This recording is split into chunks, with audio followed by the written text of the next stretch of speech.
1 Thessalonians chapter 4.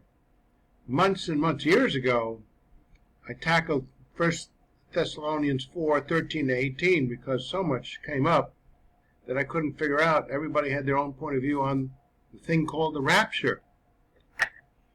And I remember going to Florida and losing my file on this on a laptop. I had to start all over again. And here I am. I've finished 1 Thessalonians chapter 4, but I started from the first verse of 4:1. But what did I do that was even more responsible? I started with 1 Thessalonians chapter 1, then 2, then 3, then 4. So I was able to get a perspective that's a little bit better. Point of view, though, and the details on the rapture, pretty much the same. A few things here and there I worded that I thought a little bit better, wording it one way or another, but pretty much the same on the rapture, pre-trib. Well, what do you do when you go into a new chapter? You look at what your understanding is from 1 Thessalonians chapter 2 and 3. We've gotten chapter 1 under our belt, chapter 2 and 3, and then move to the first verse of chapter 4. So we looked at that the last time. Let's jump to 4:1 to 18. Finally then, brethren, we request and exhort you in the Lord Jesus, that as you receive from us instruction, how invaluable was that, and how wonderfully they responded and went into Macedonia and Achaia and everywhere else around their area, and got a great reputation of being enthusiastic evangelists in that pagan area of the world. And they did not suffer, not a little, but a lot of persecution and negativity from both the Jewish side, the law side, which was unbiblical. You got to keep the law in order to be saved. And then the pagan side, with all their gods. So they received from Paul and Silas and Timothy instruction as to how you ought to walk and please God, just as you actually do walk, that you excel still more. They're like coaches. Well, I'd give anything to have a coach in my life, a church to go to where the pastor would coach me instead of saying, get out of here, you know too much Bible. For you know what commandments we gave you by the authority of the Lord Jesus. For this is the will of God, your sanctification, setting apart, growing in spiritual maturity, with a view to eternity, that you should abstain from sexual immorality. Interesting he came up with that, because the pagan religions around there were highly susceptible to doing that and tempting to the newborn believer. So that each of you should now know how to possess his own vessel in sanctification and honor, your body, mind, and spirit, and not in lustful passion. He's going on about this, so it's apparently a great temptation in that area, like the Gentiles who do not know God. So he's giving the Thessalonican believers a perspective on what they already know, but don't fall prey and go backwards, because sometimes you know the better and still go back to the worse. That no one should take advantage of and defraud his brother in this matter, because the Lord is the avenger of all such, as we also forewarned you and testified. For God did not call us to uncleanness, but in holiness. He's focusing on this. I think in this world, it's more pagan than the pagans in the ancient world. Television, news, the way people dress. You don't need to cover up, just show everything, really. So he who rejects this is not rejecting man, but the God who gives his Holy Spirit to you. But concerning brotherly love, you have no need that I should write to you, for you yourselves are taught by God to love one another. Wow, Paul recognizes that somehow the Spirit within each one of these believers in Thessalonica were focused in on loving one another, especially through difficulty and hardship. Sometimes I think when times are good, you disregard the expressing of your love for one another, making sure, buoying them up, coaching them up. So indeed, you do so toward all the brethren who are in all Macedonia. There's the Macedonia and Achaia and the surrounding areas beyond.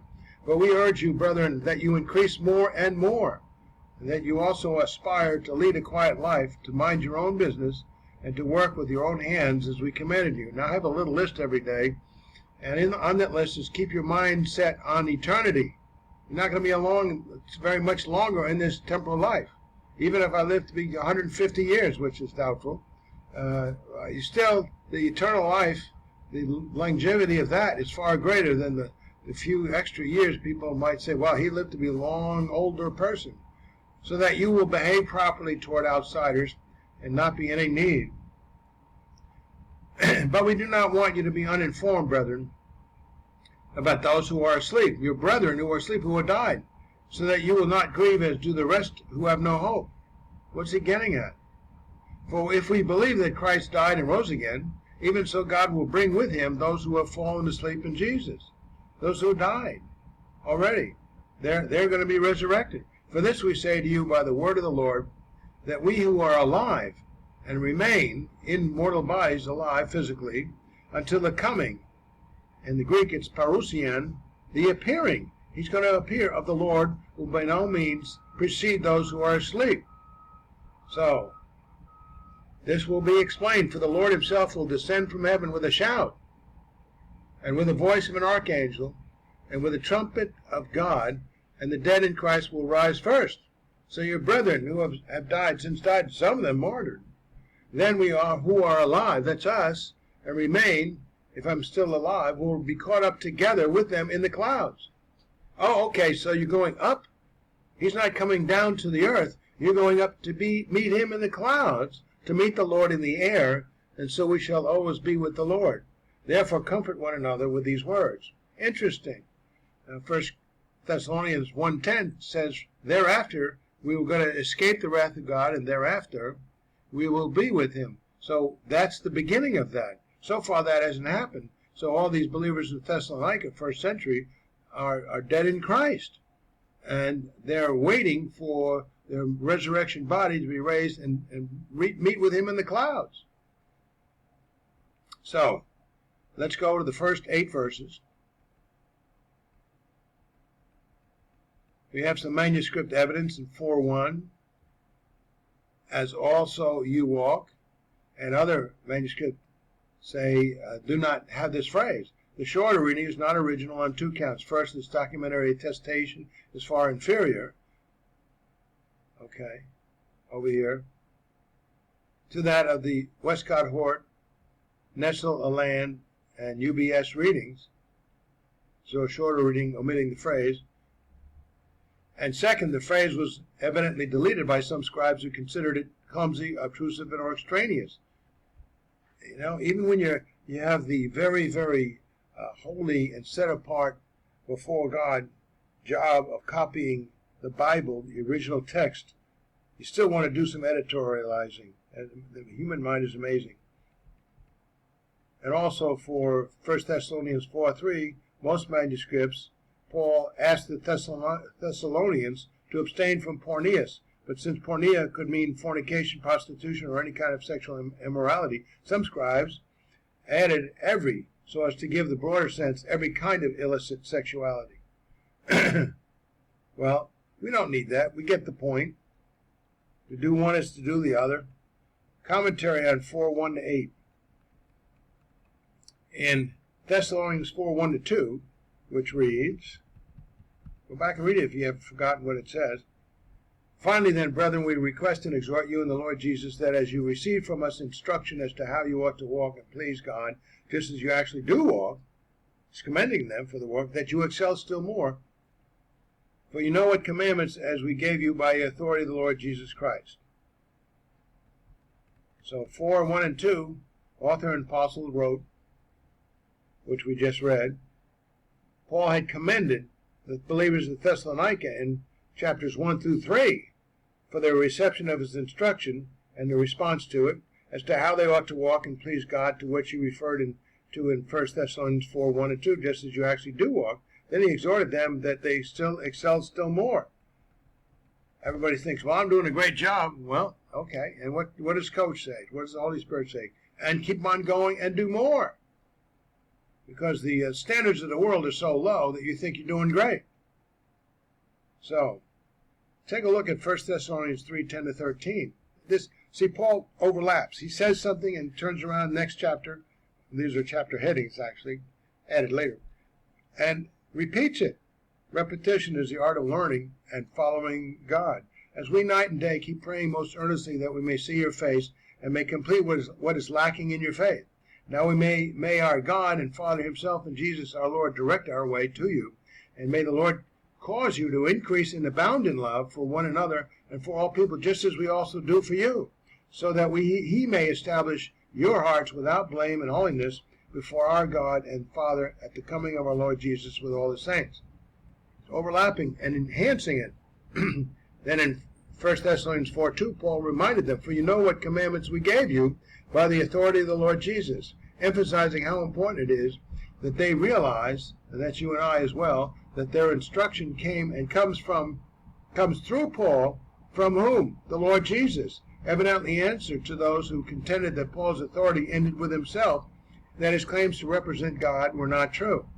He wants to remind you, I'm just a vessel by which Jesus Christ communicates through me to you. We have the Bible, and others tell you what the Bible says. The Holy Spirit, when that's accurate instruction from another to you, the Holy Spirit is working through what Scripture says, an accurate, make sure you have an accurate translation, and not some of these paraphrases that miss things. So, commentary on 1 Thessalonians 4:1-8 continued, and in 1 Thessalonians 4:3-6, which reads, and for this is the will of God, your sanctification, that you should abstain from sexual immorality, there's that word, that each of you should know how to possess his own vessel, his own physical body in sanctification and honor, not in lustful passion, like the Gentiles who do not know God, that no one should take advantage of and defraud his brother in the same manner, whatever before, because the Lord is the avenger of all such, and as we also forewarned you and testified. Not Paul's going to avenge, the Lord will avenge directly. For God did not call us to uncleanness, but in holiness. If you don't keep your physical body in shape in the direction of holiness, what's going to be the rest with your spiritual life? It falls apart. So he who rejects this is not rejecting man, but the God who gives his Holy Spirit to you. So in 1 Thessalonians 4:3-6, Paul wrote what we just read, and he begins his exhortation to the believers of Thessalonica with, for this is the will of God, your sanctification, in the sense of what God expects the believers. Sanctification means set apart to live for the Lord, expects the believers to do relative to his being set apart by God unto their conduct before him, that is to be godly. And the first point Paul made, which encompasses 1 Thessalonians 4:3-6, begins with the exhortation that they should abstain from sexual immorality. That to me was a shock. Went right to that point. Boy, Paul doesn't miss a beat.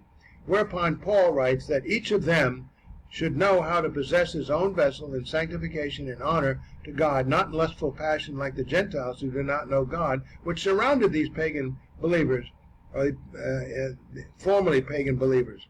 So Paul goes into how the believers are to abstain from sexual immorality, to maintain possession of one's own thoughts, words, and deeds, and one's own body, setting them apart to godly thoughts, words, and deeds in order to honor God with one's own body. What first comes to mind is get your mind in the words, especially the epistles, which are directed towards you so specifically, like a rifleman, that it makes you wonder and decide, let's swamp our minds with things like 1 Thessalonians chapter 4 and the rapture, and less on what the TV might say, or people walking around in the streets think, say, and do.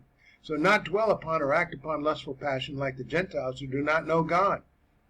In view of the fact that the Gentile pagans of the Thessalonican region, which they formerly were, often practiced socially acceptable but ungodly sexual immorality as a matter of course, passionately dwelling upon it without consideration as to who God is, because they did not know God in the sense of believing in who God actually is and knowing and believing in his Son for eternal life. They so far removed from that, and if you get back into that social atmosphere where you're influenced actually to see and watch people doing these immorality things, well then you moved away from your spiritual life. You have a two-sided life. It is evident that Paul gave a special exhortation to the believers at Thessalonica not to succumb to such practices which were so common in their region, perhaps even practiced by some of them. Hard to get rid of those things. The word porneia, rendered sexual immorality, is a broad word which includes a wide variety of ungodly sexual immorality.